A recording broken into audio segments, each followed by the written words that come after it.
সবাইকে স্বাগত জানাই পাবলিক নওয়ার পর্দায়। এই মুহূর্তে আপনাদের সঙ্গে রয়েছে আমি নবনীতা। এই মুহূর্তে চোখ রাখবো বক্সনগরের দিকে। যাত্রাপুর থানার অন্তর্গত বাসপুকুর এলাকায় বিপুল পরিমাণ নেশা সামগ্রী সহ একটি লাল রঙের গাড়ি ও 3 জন নেশা কারবারিকে আটক করতে সক্ষম যাত্রাপুর থানার পুলিশ। জানা যায় যাত্রাপুর থানার পুলিশ এবং বিএসএফ বাহিনীর যৌথ অভিযানে এক নম্বরবিহীন লাল রঙের মারুতি গাড়ি সহ বিপুল পরিমাণ প্রায় 14,000 ইয়াবা ট্যাবলেট ও 3 জন বহিরাজ্যের নেশা কারবারিকে আটক করতে সক্ষম পুলিশ। এই বিষয়ে আরো বিস্তারিত জানাবো। আমাদের নিউজ রুম থেকে রয়েছেন দেবলীনা দিদি। দিদি, এই বিষয়ে আমাদের বিস্তারিত কি আছে একটু বলো। হ্যাঁ নবনীতা, বৃহস্পতিবার ভোর রাতে যাত্রাপুর থানার পুলিশ ও বিএসএফ যৌথভাবে একটি নেশা বিরোধী অভিযানে নামেন। এদিন যাত্রাপুর থানার অন্তর্গত বাসপুকুর পঞ্চায়েত এলাকার মোহরম আলী স্কুল পাড়ায় একটি বিলাসবহুল গাড়ি আটক করে। গাড়িটির নম্বরহীন ছিল, তাই পুলিশের সন্দেহ হয় এবং গাড়িটি তল্লাশি চালিয়ে 14,000 ইয়াবা ট্যাবলেট উদ্ধার করে। জানা যায় যার কালোবাজারের মূল্য প্রায় 1 কোটি টাকা হবে। পুলিশের আজ পেয়ে নেশা কারবারিরা পালানোর চেষ্টা করে, কিন্তু শেষ রক্ষা হয়নি। পুলিশ তাদের আটক করতে সক্ষম হয়।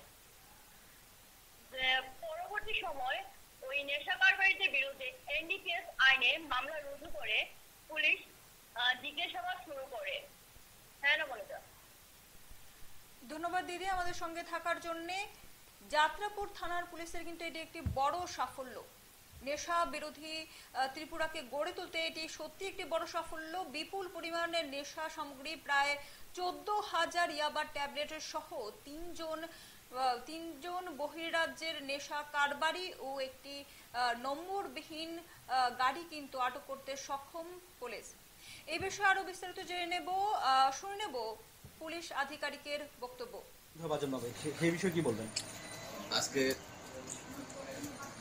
ভোররাত্রির দিকে এটা গোপন খবরের ভিত্তিতে শালমুড়া বিএসএফ বিউপির বিএসএফ এবং যাত্রাপুর থানার পুলিশ বিএসএফ পার্সোনাল মিলে একটা আমরা যৌথ অভিযান চালাই।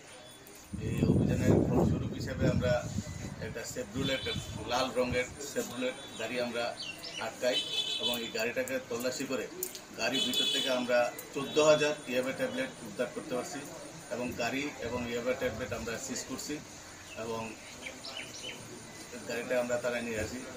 এবং আজকে এই যে ঘটনা, এটা কে মালগুলো আনলো এবং মালগুলো কার কাছে বিক্রি করবো সেটা তদন্ত সাপেক্ষে আমরা দেখছি এবং এই বিষয়ে থানায় একটা মামলা দিচ্ছি আমরা।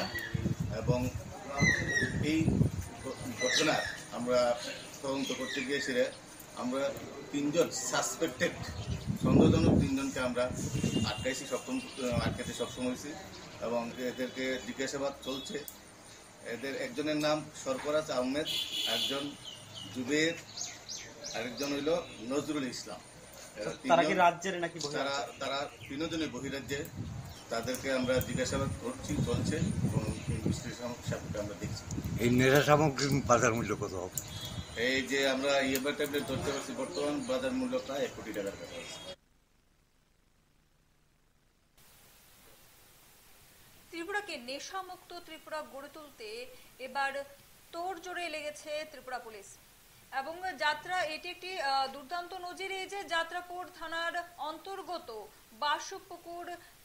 বাসপুকুর পঞ্চায়েত এলাকায় কিন্তু পুলিশের হাতে উদ্ধার হয়েছে বিপুল পরিমাণ প্রায় 14,000 ইয়াবা ট্যাবলেট সহ 3 জন বহিরাজ্যের কিন্তু নেশা কারবারি তারা আটক করতে সক্ষম হয়েছে। জানা যায় গোপন খবরের ভিত্তিতে পুলিশ এবং টিএসআর বাহিনী কিন্তু গোপন খবরের ভিত্তিতে তল্লাশি চালিয়ে যৌথ অভিযানে কিন্তু এটি তারা করতে সক্ষম হয়েছে এবং বিপুল পরিমাণ প্রায় 14,000 ইয়াবা ট্যাবলেট তারা উদ্ধার করতে সক্ষম হয়েছে, যার কালো বাজারি মূল্য জানা যায় প্রায় 1 কোটি টাকা। নিয়ে নিচ্ছে একটি ছোট্ট বিরতি, ততক্ষণ পর্যন্ত সঙ্গে থাকুন।